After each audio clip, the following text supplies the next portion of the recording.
The casting director leaned back in her chair, looked at the woman across the table, and laughed. Not a small laugh. A full one, the kind that pulls the head back and shows the teeth. The kind meant to be heard by the 3 other people in the room, so they would know exactly how to feel. The actress sat with her hands folded on a worn leather portfolio, her spine straight, her face still, and she did not laugh with them. She did not look down either. She held the moment the way you hold a hot pan with a thin cloth, knowing it will burn through eventually, knowing you only need a few more seconds. Her name was Imani Okafor, and in 11 months she would stand on a stage, under lights hot enough to make her makeup run, holding a gold statue, while the same network executive who had signed the memo killing her show sat in the 3rd row and could not make his face do anything at all. What did the casting director say to make her laugh like that? Before we get to that, we need to go back. Because if you only saw the laugh, you would understand none of it. You would see a woman being dismissed, and you would think you had seen the whole story. You would be wrong. Let me take you back. She was 34 years old that spring, and she had been auditioning in this city for 9 years. 9 years of train fare she could barely cover, of monologues practiced in a bathroom mirror, because the apartment had no other private room, of callbacks that went nowhere, and roles that went to women who looked like the idea someone already had in their head. She had a stack of rejection emails she never deleted. She kept them the way some people keep scars, not to suffer over them, but to remember the shape of the road. The leather portfolio on the table had belonged to her grandmother. That matters, so hold on to it. A day's Okafor had come to this country at 22 with 2 dresses, a tin of cocoa butter, and a leather folder she used to carry the only documents that proved she existed. She had cleaned offices at night for 30 years, buildings full of people who never learned her name, and she had done something in those buildings that nobody knew about. She read. She read everything left on the desk she dusted, the scripts and the contracts and the trade magazines, and she taught herself the entire architecture of an industry she was never invited into. She used to tell her granddaughter one thing over and over, in a voice worn soft by night shifts. They will tell you what you are not. Your only job is to know what you are before they finish the sentence. Imani had heard that sentence so many times it lived in her bones. When her grandmother died 4 years before that spring, she left the girl almost nothing. A little money that covered the funeral and not much else. The cocoa butter tin, empty now, kept on a shelf, and the leather portfolio, soft as cloth at the corners, the brass clasp worn to a dull gold. Imani carried it to every audition. People assumed it held headshots. It did hold headshots. It also held something else, but we will get to that. Let me paint the full picture for you of the morning this all began. It was the 2nd week of March, a Tuesday, and the rain had been coming down since before dawn. Imani took 2 trains and a bus to reach the production office in the converted warehouse district, the kind of building with exposed brick that costs more than marble. Her shoes were not good shoes. They were a pair she had resoled twice, and the left one had started to let water in along the seam, so by the time she reached the lobby, her sock was wet and cold, and she could feel it with every step. She did not let it show on her face. She had learned long ago that the face is a door, and you decide who walks through it. The role was for a limited series called The Long Field, a prestige drama about 3 generations of a family farming the same land through a century of change. The character was the matriarch, a woman who holds a family together through loss after loss. It was the kind of part that comes once in a decade, the kind that wins things.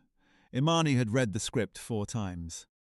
She knew the woman in it the way she knew her own grandmother, because they were, in the parts that mattered, the same woman. The casting director was named Sloane Whitford. She ran the most influential casting office in the city, and she had a reputation for being able to make or end a career with a single phone call. She was not a cruel person in the way villains are cruel in movies. She was something more ordinary and more dangerous. She had decided, long ago, what certain people were for, and she had stopped checking whether she was right. There were 4 people in the room, Sloane behind the table, a reader beside her, a young man who would feed the other lines, a producer named Hart in the corner, scrolling his phone, and against the back wall, half in shadow, a junior associate from the network, a young woman named Priya Desai, whose job that day was to watch and report back. Remember her. She does not say a word for a long time, and then she says the only word that matters. Imani came in, set the portfolio on the chair beside her, and introduced herself. Sloane did not look up from the resume in front of her for several seconds. When she did, she looked at Imani the way you look at a delivery that came to the wrong address. "You're reading for the matriarch," Sloane said. It was not quite a question. "Yes," Imani said. Sloane set the resume down. "The role is 68 years old," she said, in the script. "The woman has buried a husband and 2 sons. There is a great deal of, how do I put this, lived weight to her." She looked at Imani again. Top to bottom, the wet shoes, the second-hand coat folded over the chair. "We were thinking of someone with more," she paused, "more of a certain gravity, more history in the face." Imani understood every of what was being said and what was being avoided.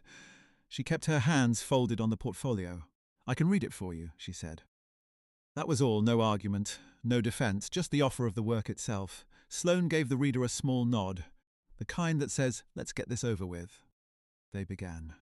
And here is the thing about Imani that nobody in that room knew yet. She did not perform the matriarch. She became the room the matriarch lived in. She dropped her voice into the lower register her grandmother used at the end of long nights. She let a silence sit before one line that was 3 full seconds long, a silence so heavy the reader forgot to come in with his next line. When she spoke the monologue about burying the second son, she did not cry, which is what a lesser actress does. She did the harder thing. She refused to cry, and let the refusal show, the way real grief armors itself in a body that still has to make breakfast in the morning. The reader was staring at her. The producer in the corner had stopped scroll. Priya Desai, against the back wall, had not moved. And Sloane Whitford laughed. It came at the end of the monologue, into the silence Imani had built, and it broke the silence like a dropped glass. Sloane laughed, and then she said the sentence. "We need to get to that sentence eventually, and we will, but understand first what the laugh did. It told everyone in the room how to file what they had just seen. It said, 'Do not trust your own eyes.' It said, 'I am the authority here. And I have decided this was not real.'" The producer looked back down at his phone. The reader blinked and rearranged his face. Only Priya, in the shadow, kept watching Imani, and something in her had gone very still. Imani picked up her portfolio. She thanked the room. She did not hurry, and she did not linger. She walked out into the hallway, and then into the rain, and she did not let the door of her face open until she was 3 blocks away under the awning of a closed shop, where she stood for a long moment with the rain coming down, and her wet sock cold against her foot, and she pressed her hand flat against the leather of the portfolio, against the worn brass clasp, and she breathed, "Now." Let me tell you what was inside that portfolio besides the headshots. Pages, hundreds of pages, in her own handwriting, bound with a rubber band that had been replaced so many times it was a different rubber band entirely from the one she started with. For 9 years, every night Imani had been writing, not a diary, a script. A 6-part limited series about a woman much like her grandmother, a Nigerian immigrant who cleans offices at night and builds, in secret, an entire inner life out of what the city throws away. She had written it the way her grandmother had read, in stolen hours, with no permission and no audience and no expectation that anyone would ever see it. She had been writing it because she could not get cast in the stories she wanted to live in, so she had decided to build one. Her grandmother's voice again. "They will tell you what you are not. Your only job is to know what you are." She was not just an actress waiting for a door to open. She was a writer who had built her own house, while everyone told her she could not afford. Neighborhood. She just had not told anyone yet, because she had learned that a thing you are building in private is safe. And a thing you announce too early can be taken from you by people who decide what you are for. Let me take you back further, because you need to understand where the script came from. When Imani was 19, her grandmother got sick the first time. It was a long, slow illness, the kind that comes in waves, and during The worst of it, Imani would sit by her bed, and the old woman would talk. She talked about the buildings she had cleaned. She talked about a producer whose office she dusted for 11 years, a man who once left a finished screenplay on his desk overnight, and how she had read all 120 pages standing up, by the light of her cart, and put every page back exactly as she found it. She told Imani that the screenplay was not very good. She told her the women in it were not real women. They were the idea of women, written by a man who had decided what women were for. You could write a better one, the old woman said. You have been listening your whole life. Imani had laughed it off then, the way you do at 19. The seed was planted anyway, and 4 years later, when Adesio Okafor died, Imani opened the leather portfolio to put the funeral papers inside, and she found, tucked in the back pocket, where she had never looked, a single sheet of paper in her grandmother's careful night school handwriting. It was the first page of a story. A woman cleaning an office at night, finding a screenplay on a desk. Just one page. Adese had started it and gotten no further. So Imani finished it. Not the page, the whole thing. She spent the next 4 years writing the series her grandmother had begun. And she carried both their handwriting in the same leather folder, and she did not show it to a single living soul. That is what was in the portfolio when Sloane Whitford laughed. The unfinished page on top, the finished script beneath it. The dead woman's first sentence and the living woman's last. Now you understand the gap. The elegance of what she carried, the poverty of her shoes. That gap is this entire story. Let me bring you forward again, to the weeks after the laugh. The role in The Long Field went to a 60-year-old actress with 3 decades of credits and exactly the kind of history in the face that Sloane had described. That was not the injustice. The other actress was good, and the part was hers fairly enough. The injustice was smaller and quieter. It was that Imani's reading, the best thing that happened in that room all week, was filed under nothing. It went nowhere. It changed no one's plans. The machine simply closed over it like water over a stone, except for Priya Desai. The junior network associate had gone back to her office, and she had not been able to stop thinking about the 3-second silence. She was 26, 2 years into a job where her main task was to take notes and agree with whoever outranked her in the room. She had watched 100 auditions. She had never watched one like that, and she did something small and dangerous. She found Imani's contact information in the casting files, and she sent a single email, 3 lines long, that said only this: I was in the room on Tuesday. I have never seen anything like what you did. If you ever have material of your own, I would like to read it. Imani read that email standing in her kitchen at 11 at night. She read it 4 times. Then she sat down at her table, and she pressed her hand flat against the leather portfolio. And she thought about her grandmother saying, "You have been listening your whole life." And for the first time in 9 years, she decided to open the door of her own work and let one person walk through it. She did not send the whole script. She sent the first 10 pages. The page her grandmother had written, transcribed clean, and the 9 pages that grew out of it. She did not explain that one page was a dead woman's. She let the work stand on its own, the way her grandmother had taught her a thing should. Priya read it on the train home. She missed her stop. Here is what you need to understand about how this industry actually works, because the next part will not make sense otherwise. A junior associate cannot greenlight a show. She cannot even get one read by the people who can. What she can do, if she is brave and a little reckless, is put the right pages in front of the right person at the right moment, and then get out of the way. Priya had no power. What she had was a hallway, a moment, and the nerve to use them. The right person was a man named Desmond Hale. He was the head of development at the network, a position 1 rung below the executive who would later refuse. Desmond was known for 2 things. He had an instinct for material that the market did not know it wanted yet, and he was, by reputation, almost impossible to surprise. Priya did not send him the pages through the system, where they would have died in a queue. She waited until she rode the elevator with him on a Thursday morning, and she handed him 10 printed pages and said only, "You should read these before someone else does." Then the doors opened and she walked out. It was a small thing. A hallway, a moment, the nerve to use them. Remember that, because the whole structure of what follows balances on it. Desmond read the pages that afternoon. Then he read them again. Then he asked his assistant to find out who Imani was, and the assistant came back and said she was an actress. Mostly background and small roles, no representation, no produced writing credits. Desmond sat with that for a while. The pages on his desk were better than most of what came to him from agencies that took 15% and threw lunches at him. And they had come up the back stairs, from someone with no power, about someone with no credits. He called Imani himself. He did not have an assistant do it. That is not how it is usually done, and he knew it. And he did it anyway. Let me slow down here, because this is the turn the whole story has been climbing toward, and it deserves to be felt and not rushed. Imani took the call in the same kitchen, in the same 11 o'clock light, except it was 2 in the afternoon and the light was grey and ordinary.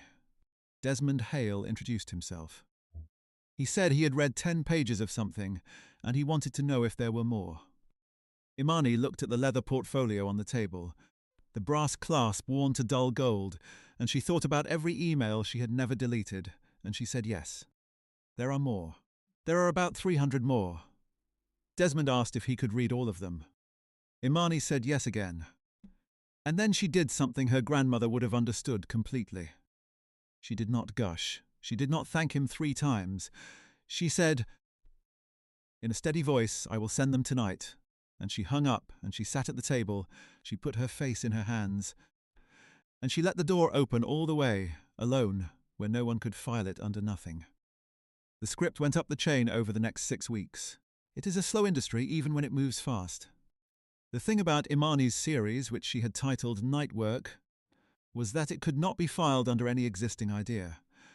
And that was both why it almost died, and why it eventually lived. Twice it was nearly killed by people who said there was no audience for a quiet show about a Nigerian cleaning woman with a secret intellectual life. Each time Desmond Hale put it back on the table. He had read it 4 times by then.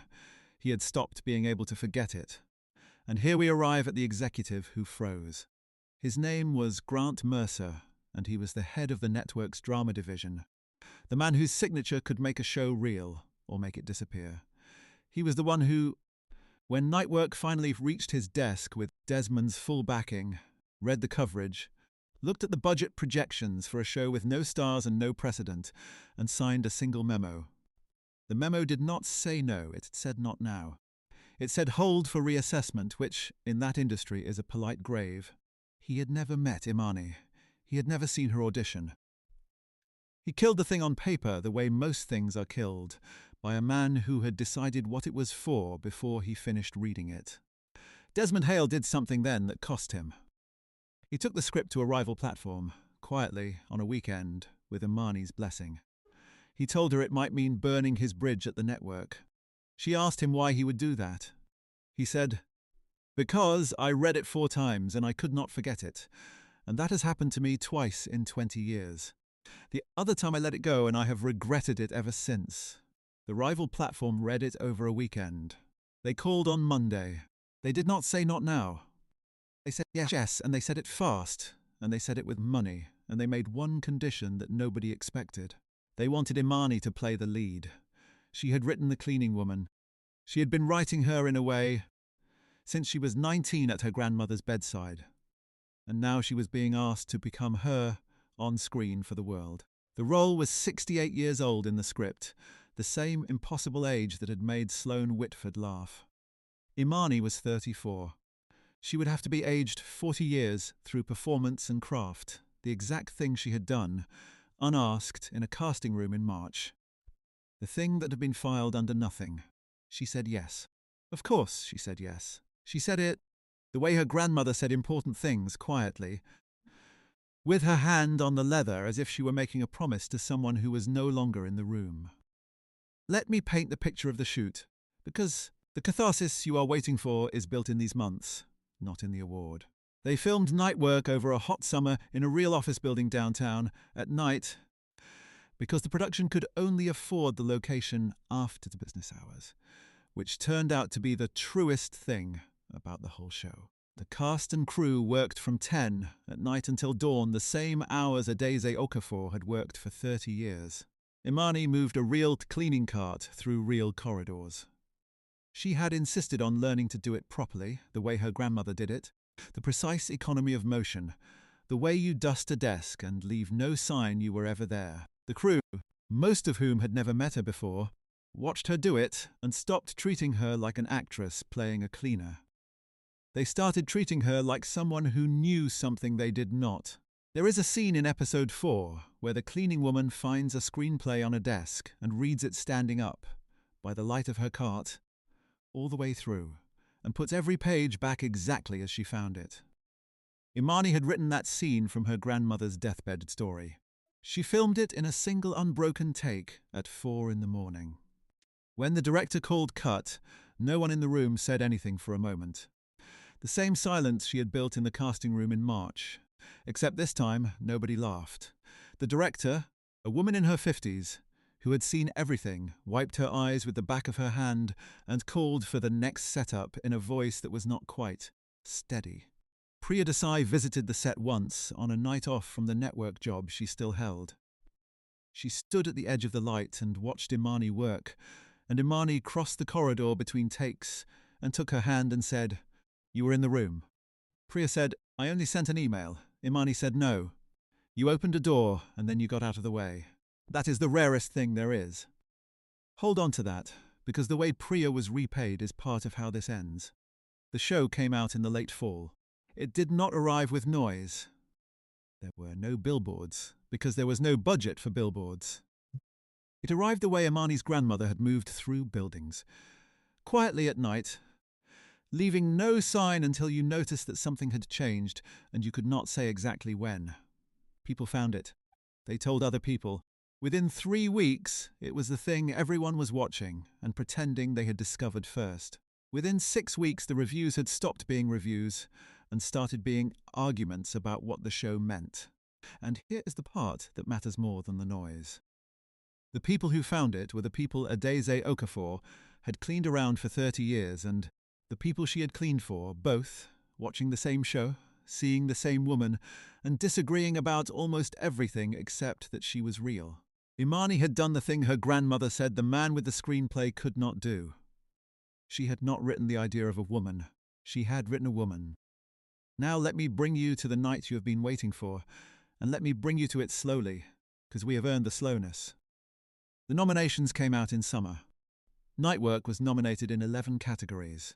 Imani was nominated twice in the same year, once as a writer and once as a lead actress, which almost never happens to anyone and had never happened to a first-time creator with no representation who had been laughed out of a casting room. The trade magazines, the same ones her grandmother used to read by the light of her cart, ran her face on their covers and called her an overnight sensation, which made Imani laugh for real, alone in her kitchen, because the night had been 9 years long. The ceremony was in September. Imani wore a deep navy gown, and underneath the gown, on a thin chain at her collarbone, she wore the brass clasp from her grandmother's portfolio. She had taken it off the leather folder and had it made into a small pendant, the only piece of jewellery she wore. The folder itself, soft as cloth, with the dead woman's single handwritten page still in the back pocket, she left at home on the shelf beside the empty cocoa butter tin. Some things you carry on your body. Some things you leave at home to keep the home holy. Grant Mercer was at the ceremony. The network had a table because the network had been involved in early development before it let the show go, and in this industry everyone takes a share of credit for the thing they almost killed. He sat in the third row, in a tuxedo that fit him exactly, beside people who outranked him and people who did not, and he watched the early categories go by with the easy face of a man who assumes the evening is about other people. Sloane Whitford was there too, a few tables back. Casting directors are nominated at these ceremonies, and her office had cast The Long Fizzled, which had its own nominations that year. She had not connected the name on the night work ballot to the woman in the wet shoes in March. There had been 100 women in wet shoes since March. That is the thing about the people who do the laughing. They do not remember. The laugh cost them nothing, which is exactly why it costs the other person so much. Let me slow the clock down now, the way the room slowed down. The writing award came first.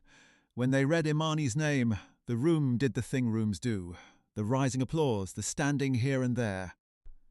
Imani walked to the stage in her navy gown, with a small brass pendant catching the light, and she stood at the microphone, and she did not cry, which is the harder thing.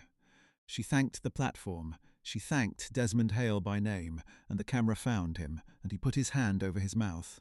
She thanked a young woman named Priya Desai, who had handed 10 pages to the right person in an elevator, and then gotten out of the way, and the camera did not know where to find Priya, but Priya knew, in her seat near the back, exactly what had just happened to her life. And then Imani said one more thing, the thing she had decided she would say if she ever got the chance, and she said it quietly, the way her grandmother said important things. This story was started by a woman who cleaned offices at night for 30 years and read everything the city threw away. She wrote 1 page before she died. I wrote the rest. The award is half hers. I am only the part of her that got to stay in the room. She did not say her grandmother's name into the microphone. Some names you keep for yourself. She touched the brass pendant at her collarbone once, and she walked off the stage. Grant Mercer in the 3rd row had stopped clapping somewhere in the middle of that. Not because he was moved, though perhaps he was, because something had begun to arrive in him, slowly the way cold arrives in a building after the heat is shut off at night. He was beginning to understand which show this was. He was beginning to do the math on the memo with his signature on it, the one that said not now, the one that said hold for reassessment, the one that had sent the best thing to cross his desk in 5 years out the door, and onto a stage where he was now expected to applaud it. The writing award was not the moment. The writing award was the warning tremor. The real one came an hour later. Let me give you the exact shape of that hour, because it matters.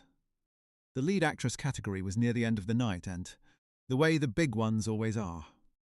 By then the room was loose and tired and a little drunk, and Grant Mercer had recovered some of his face, the way you do telling yourself the worst is over. The presenter read the nominees. Imani's clip played on the enormous screens.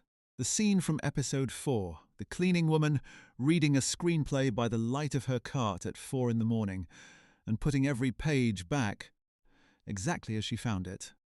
The whole room watched a 34-year-old woman be 68 years old, be tired in the specific way of a body that has worked every night for 30 years. And the room went quiet in the way Imani had made a room go quiet once before, in March, in front of 4 people when one of them laughed. Nobody laughed now. The presenter opened the envelope. She said Imani's name, and the room came up out of its chairs, all of it this time. A full standing ovation, the kind that does not happen for everyone, the kind that is the room itself confessing something. Imani stood. She pressed her hand flat against her collarbone, against the small brass clasp, and for just a moment she closed her eyes, and if you had been watching closely, you would have seen her lips move 3 words. Not for any camera. Then she walked to the stage for the 2nd time that night. And here is where the clock stops. Because as Imani passed the 3rd row, she passed within 4 feet of Grant Mercer. She was not looking for him. She did not know his face. She was looking at the stage. The camera, which was following her, caught him in the frame behind her, and what it caught is the thing that played on screens around the world and lived forever after. Grant Mercer was on his feet because everyone was on their feet. His hands were moving because everyone's hands were moving. His face, though, had stopped. It had simply stopped, the way a clock stops mid-motion, mid-second. He was clapping for the show he had killed, walking past him in a navy gown, on her way to the 2nd award of a night that had 2 more of her name still coming. And his face could not find a single thing to do that would not be a lie. He did not know she had been the woman in the wet shoes in March. He did not need to. The math was simpler and worse than that. He had held the best thing in his hands and he had decided what it was for. And he had been wrong in front of the entire world, and there was no memo he could sign that would call it back. Imani reached the stage. She accepted the 2nd statue.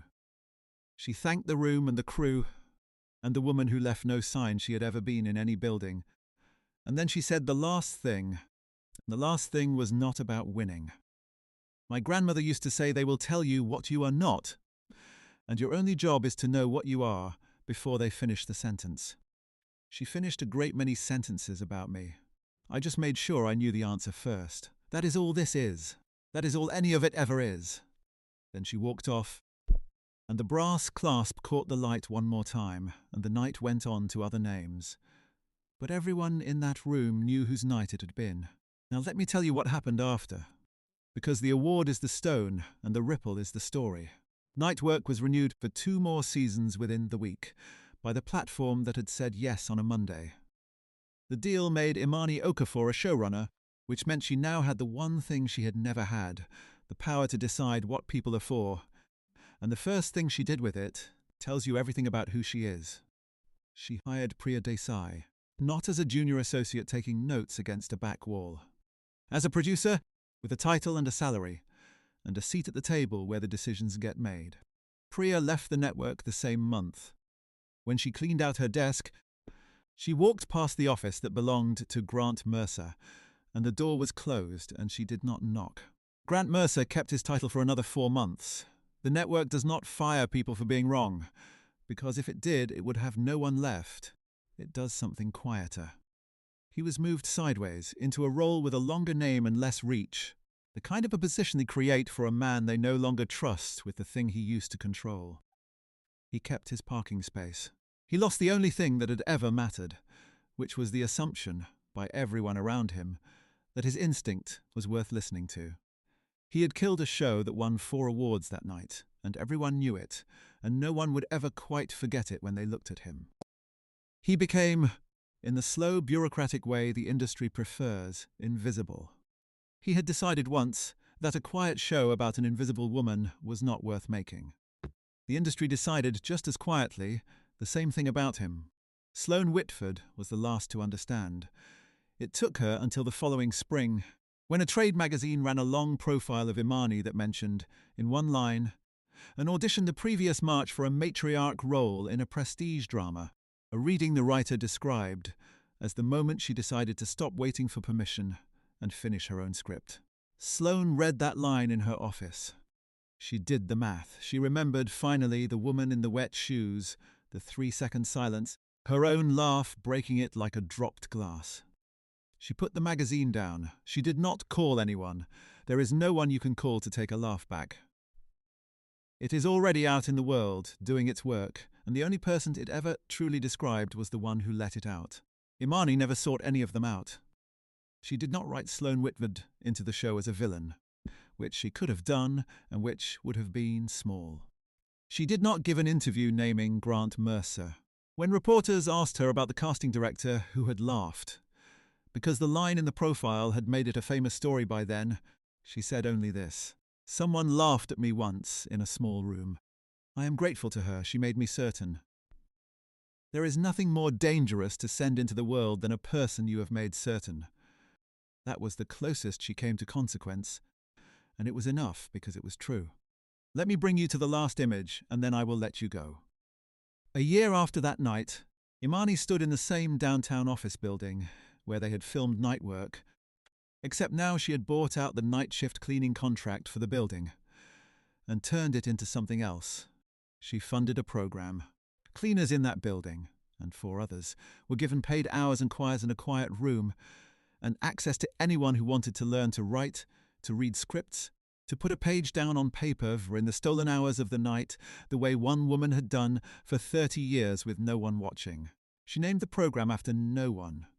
She did not put her grandmother's name on a plaque. Her grandmother had spent her life leaving no sign she had ever been in a building. And Imani understood that the truest tribute was not a name on a wall. It was a door, held open, and then the nerve to get out of the way. On the night the program opened, after everyone had gone, Imani walked the empty corridor alone.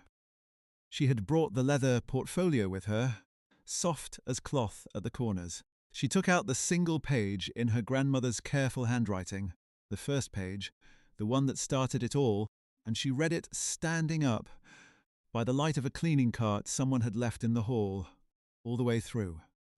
Then she put it back in the portfolio exactly as she found it, and she closed the worn, brassless clasp the small brass piece now resting against her own collarbone, and she stood for a moment in the dark of a building full of people who would never know her name.